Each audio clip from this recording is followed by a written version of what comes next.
جان نثار، کیا فراز دعا کی عزت لوٹ لے گا؟ کیا نوشیروان کو فراز اور دعا کے تعلق کا پتہ چل جائے گا؟ کیا فراز کی شادی دعا کی بہن سے ہو جائے گی؟ اس کے علاوہ بہت سارے خواہ مخواہ کے سینز کا بھی ذکر ہے، جیسا کہ گاؤں کے جرگے، بھابھی کی اریٹیٹنگ حرکتیں اور بہت زیادہ اوور سینز جو ان 3 ایپیسوڈز میں تھے۔ پہلے ہم چلتے ہیں نیکسٹ ایپیسوڈ کے پرومو کی طرف۔ دعا نیکسٹ ایپیسوڈ میں اپنی ماں اور بہنوں کے ساتھ شاپنگ پر جائے گی، جہاں وہ 80,000 کا ڈریس اپنے لیے پسند کر لے گی۔ نوشیروان، جس کا اس دنیا میں کوئی بھی کام نہیں ہے، وہ دعا کا پیچھا کر رہا ہوگا، یہ بات جان لے گا اور سوٹ خرید کر دعا کو بھیجے گا۔ دعا سمجھے گی کہ سوٹ فراز نے بھیجا ہے، وہ گلی میں فراز کو دیکھنے کے لیے آئے گی تو وہاں نوشیروان گاڑی میں بیٹھا ہوگا جس کو دعا دیکھ نہیں پائے گی۔ البتہ نوشیروان اس کو ضرور دیکھ لے گا۔ فراز مسلسل اصرار کر رہا ہوگا اور دعا کو ملنے کے لیے بلائے گا۔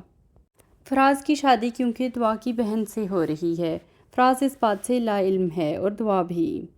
فراز چاہتا ہے کہ کسی بھی طریقے سے شادی سے پہلے دعا کو ٹریپ کر کے اس کی عزت لوٹ لے۔ وہ اس کو اپنی ماں سے ملوانے کے بہانے بلائے گا ایک گھر میں۔ دعا سمجھے گی کہ یہ گھر فراز کا ہے۔ وہ دعا کو کوئی بے ہوشی کی دوائی پلا کر بے ہوش کر دے گا۔ ابھی دعا کی عزت لوٹنے ہی والی ہوگی کہ اس جگہ پر پولیس کا چھاپا پڑ جائے گا۔ فراز بھاگنے میں کامیاب ہو جائے گا اور دعا پکڑی جائے گی اور جیل میں جائے گی۔ اب دعا کو جیل سے نوشیروان چھڑوائے گا، اس کا اپنا باپ یا کسی اور طریقے سے، لیکن بدنامی پورے شہر میں پھیل چکی ہوگی۔ دعا کو دھکے دے کر گھر سے نکال دیا جائے گا۔ دعا پر فراز کی محبت کا جو بھوت چڑھا ہوا تھا وہ پھٹ سے اتر جائے گا۔ حقیقت سے آنکھیں چار ہوں گی۔ کوئی ٹھکانہ نہ پا کر دعا ایک ڈانسنگ گرل بن جائے گی، جہاں نوشیروان اس کو دیکھے گا اور بچا کر اپنے گھر لے کر جائے گا اور عزت دے گا۔ رہی بات دعا کی بہن کی شادی کی، تو یہ شادی نہیں ہو پائے گی۔ دعا کی جس حد تک بدنامی پورے شہر میں ہو چکی ہوگی، اس کے بعد کون اس گھر میں کسی لڑکی کو بیاہنے آئے گا؟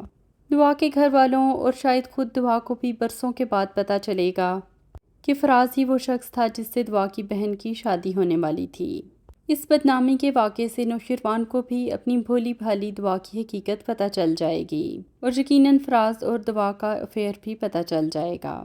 جان نثار کی تینوں ایپیسوڈز بہت ہی بورنگ لگیں۔ ایک ایپیسوڈ میں پورا جرگے کا اتنا لمبا سین تھا جس کی کوئی ریلیونس سٹوری کے ساتھ ہمیں سمجھ نہیں آئی۔ بھابھی جو کہ اب بیوی بن چکی ہے، اس نے ری کا ایسا چرخہ چلایا اور ریپیٹیشن تھی سیم سینز کی، بار بار وہ ایک ہی بات نوشیروان سے کہہ رہی تھی اور نوشیروان اس کو بے عزت کر رہا تھا۔ اتنی زیادہ ریپیٹیشن ایک ہی چیز کی نہیں ہونی چاہیے تھی۔ پھر شاپنگ مال کے باہر جو ملنے والا سین تھا دعا اور نوشیروان کا، وہ بہت ہی زیادہ اوور تھا۔ حد تو اس وقت ہوئی جب دعا کا پیچھا کرتے ہوئے اپنی ساری گاڑیوں کے اسکارٹ سمیت نوشیروان دعا کی گلیوں میں داخل ہو گیا۔ عجیب لگا، کہاں تو پہلی ایپیسوڈ میں نوشیروان کہہ رہا تھا کہ پہلے اس لڑکی کا اتا پتہ کروانا ہے، جلدی نہیں کرنی، تو اسے اپنے بندوں کو بھیج کر دعا کے بارے میں اتا پتہ کروانا چاہیے تھا، جیسا کہ اس نے بعد میں کروایا۔ خود ان گلیوں میں آ کر ذلیل ہونے کا آخر کیا مطلب تھا؟